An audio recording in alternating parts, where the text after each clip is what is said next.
Families who've lost loved ones to drink drivers united today to help launch a tough new road safety campaign. The charity Break want the law changed so the legal drink-drive limit is substantially reduced. Their call came as startling new figures revealed that many young drivers admit drinking and driving. Others admitted taking drugs then driving, and some even said they mix drink and drugs before getting behind the wheel. Well, among the relatives who gathered today were the mother and sister of two women killed by a 20-year-old drunk driver in Ipswich earlier this year. Victoria Webb has our report. This man believed he was capable of driving after consuming a cocktail of drink and drugs. Instead, 20-year-old Scott Nichols turned his brother's car into a killing machine when he drove into three girls in Ipswich. It cost two of them their lives. Michelle Luchford's sister Emma Harold was one of them. She was like a daughter to me as well as a sister, really, because my mum dying, you know, when they were both teenagers. And, all her problems she came to me with, and I can't describe the feelings, really. Michelle's other sister Becky survived, but Emma's friend Kate Waziluk was also killed. It was Kate's birthday on Sunday and we had a meal together. It's still very early, very, very early. I don't like to use the word destroy, but it just devastates the whole family. Scott Nichols was almost twice the drink-drive limit as he drove 50 miles per hour in this residential area. He ploughed into the girls who were walking along this pavement, killing both Emma and Kate and leaving Becky with serious injuries. It's estimated that last year at least 40 people in the east were killed in crashes caused by drivers over the legal drink-drive limit. Today in Norwich, Dot and Michelle joined the parents of Claire and Jenny Stoddart, who were killed by a drink driver, to mark Road Safety Week. In a survey of 201 young drivers in the east of England, aged between 17 and 25, 12% admitted to driving after drinking alcohol, 3% said they'd driven after taking illegal drugs, and that 3% also admitted they'd mixed the drugs with alcohol. Of those, 9 out of 10 said they'd done this more than once. The charity Break is urging motorists not to have a drop of alcohol if they're getting behind the wheel. I think that if you're going to drive, you shouldn't be drinking anything. If you've had a couple of drinks and you're still all right to drive, then don't see too much problem. But zero drink completely is a bit much, I think. I think any alcohol you drink has an effect on the driving. So, yeah, I don't think you should be allowed any at all. You just cannot measure the amount of alcohol that it will take to push you over the limit, and it's a fact that even just one little bit of alcohol impairs your driving. Michelle is still dealing with the grief of losing her sister. She hopes this campaign will save other families from having their loved ones become another statistic.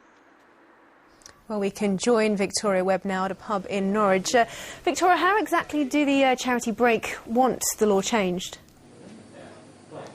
Well, the current drink-drive limit is just 80 milligrams of alcohol per 100 millilitres of blood. Now, to give you a rough indication, men can drink 4 units of alcohol before they're seen as legally unfit to drive. For women, it's 3 units. Now, 4 units is as little as 1 pint of strong lager, a single shot. 3 units is just 2 small glasses of wine. Obviously, it all depends on your body mass and how long your body takes to absorb the alcohol into the bloodstream. But what Break want to see done is they want the drink-drive limit to be reduced to 20 milligrams, and they're actually telling drivers that if they are getting behind the wheel, they shouldn't be drinking at all. Now, Tom Wheeler, you're the assistant manager of this pub. What do you think of Break wanting to change the law, wanting drivers not to drink any alcohol before they get into the car? I think the sort of statistics say that there's lots and lots of people that die through drink driving, and actually, it might be a good idea, really. We're very, very lucky in the fact that we've actually got a pub that's in the city centre, so not too many people have to drive in. But obviously, it's something that does have to change if we're going to carry on. Do you think the pub industry is doing enough providing cheap soft drinks for drivers? Yeah, I think so. I think it's all in the beholder, really. If you're going to drink and drive, it's your problem. I mean, if you want to have soft drinks, they're here for you to have. It's their problem. It's something we'll have to do. Thank you very much. Well, whatever side of the argument people are on with regards to having the law changed, with the Christmas party season approaching, there'll be many hoping that if people do drink and drive, that they're caught before they kill someone.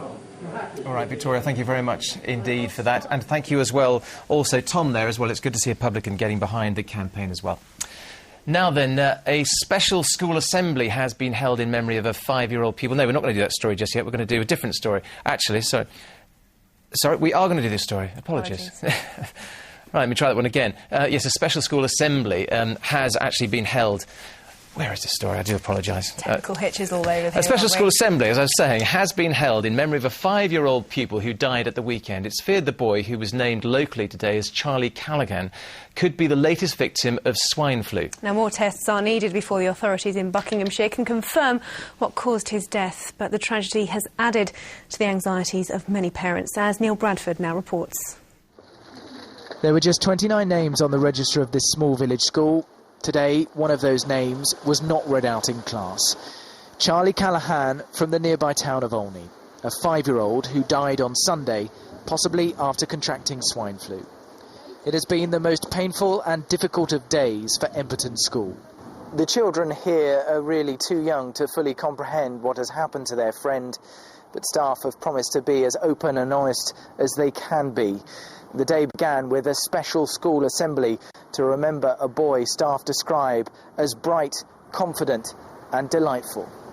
The head, Steve Dunning, took special assembly. Basically, he read a short story which had been written to help children, young children, understand the concept of death, interacting with them on that.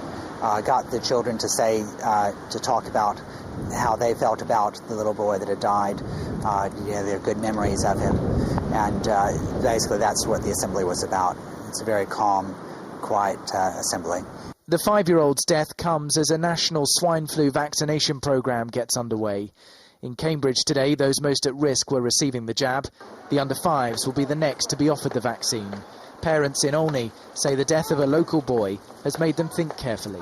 More seriously considering it now, it feels a bit closer to home. Of course, yeah, it's something I'd strongly consider. I'm really shocked, so I really have to digest it first. Further tests, including a post-mortem examination, are being carried out before the local health authority will confirm the cause of this little boy's death. A death that has caused both pain and anxiety in this small community. Neil Bradford, Anglia News, Emberton, near Milton Keynes. Now, a man who stabbed his girlfriend to death and set her dismembered body on fire at a truck stop in Cambridgeshire has been jailed for 20 years. The remains of 23-year-old Ramona Armadin were found last June in a lay-by on the A1301 at Hinxton. Today at Snaresbrook Crown Court in London, 25-year-old Jamal Backett was given a life sentence for her murder and ordered to serve at least 20 years. A mother and son who were both brain damaged during childbirth will receive more than £3 million in compensation from the hospital responsible. Rebecca Waite, who has epilepsy, was left in a bath at Ipswich Hospital to ease her labour pains in May 2004. She was found submerged in the water after several minutes. Ms Waite suffered brain damage and her son Kyle was left seriously disabled after both were starved of oxygen. A High Court judge approved a settlement likely to total more than £3 million from Ipswich Hospital NHS Trust. The high street music chain HMV is being taken to court for allowing Britain's Got Talent star Farrell Smith to sing during an album signing in her hometown of Kettering. The 14-year-old from Northamptonshire gave her impromptu performance during an album signing at the Newlands shopping centre back in March, but Kettering Borough Council says HMV needed an entertainment licence for Farrell to sing. The store has since refused to apply retrospectively for the licence, which cost £21, so the council's decided to prosecute.